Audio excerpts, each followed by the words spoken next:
My baby does the hanky-panky. My baby does the hanky-panky. Tommy James had been born in Dayton, Ohio in 1947. Moved around with his family in the upper Midwest as a boy. And as an only child, his parents indulged his fascination with rock music. Then, in 1964, a local DJ in his hometown heard his band was fairly good and asked Tommy if he would like to cut a record in the studios at the local radio station. The 17-year-old recorded the song Hanky Panky.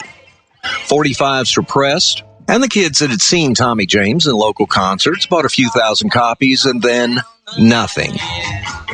That is until 2 years later. By then, Tommy James had gotten his teenage girlfriend pregnant, married her, and had no real future when a telephone call came in. In the strangest fluke in rock history, a DJ in Pittsburgh had found a used 45 of Hanky Panky in a discount record bin. He played it on air, and it became the most requested song on the radio station. The DJ tracked down Tommy, got the master tape, made new 45s, and 80,000 copies were sold. That brought in Morris Levy, owner of Roulette Records, whose partner, Tommy Boley, would one day head up the Genovese mob in New York. Tommy James signed with Levy, not realizing he was now property of the mob. Tommy did give credit where credit was due. Working for Morris Levy meant he was free to do whatever he wanted to with his music. And although I was never a huge fan myself, James did a credible job of improving his style and production. Put your arms around me as we tumble to the ground and you say, I think we're alone now. There doesn't seem to be anyone around. And Morris Levy never said no, nor did he tell Tommy what to record. If Morris thought it was a hit, he made sure Tommy James made it to the top 10 on the charts. The downside is that Morris Levy never paid anybody in his life, including any royalties that he owed Tommy James for his records, or any of the publishing money for the songs he'd written. And Tommy James kept coming up with the hits, often from some of the best and young songwriters in New York.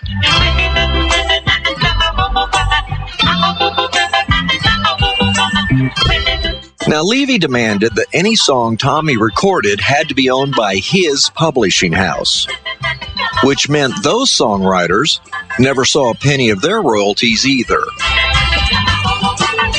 In time, most refused to write anything for Tommy James, knowing he might well make it a hit and they would never be paid. As for Tommy, while he was making decent money on the road in concert, from time to time he would have to go to Morris Levy, hat in hand, and beg him for an advance. And on most occasions, Morris would front him 10 grand or so. Good money in the 60s, but nothing like he really owed him. Now, along the way, Tommy got hooked on alcohol and amphetamines and became more and more paranoid the more he realized that Morris and his partners were well-known mob thugs. Crystal blue persuasion. It's a new vibration.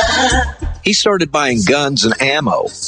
He took to seeing a shrink, Dr. Summer Goldstein, who, instead of realizing that the 21-year-old was simply drinking and drugging himself into a rage, called Morris Levy and told him, "Tommy James is going to kill you." The doctor apparently didn't realize who Morris Levy really was. Well, that night, Tommy went home to his apartment in New York to an intervention with the mob. Morris Levy told him to come back into his bedroom to talk. Well, he grabbed Tommy by the throat and he threw him up against the wall, furious this kid that he'd made a star, but never paid, would think about killing a member of the Genovese mob. Tommy, well, he started giggling and laughing. And in time, Morris realized the kid was never going to hurt him. Only God has the right to decide who's to live and die. He gave us sweet cherry wine. And that was the strange part. Tommy James, even today, talks about how Morris Levy was like a father to him. Yes, he was a crook, a thug, and a thief. But outside of that, Tommy James knew Morris Levy would do anything for him, get him out of any mess, and always be there to protect him. But in 1971, there was a huge gang war in New York City. Levy left for Europe for months.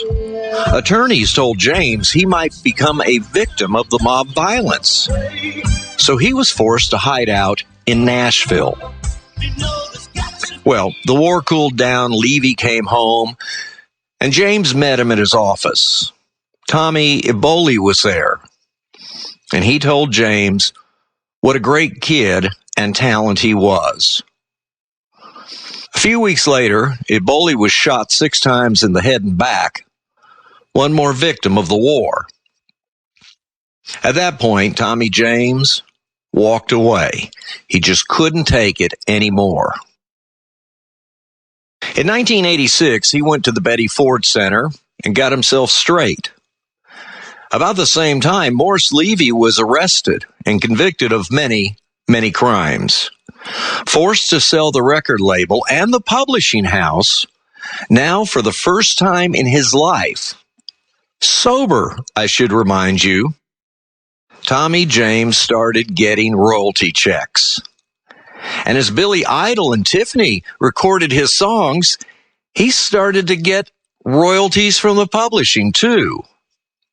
The checks kept coming in all the time, many in excess of $1 million.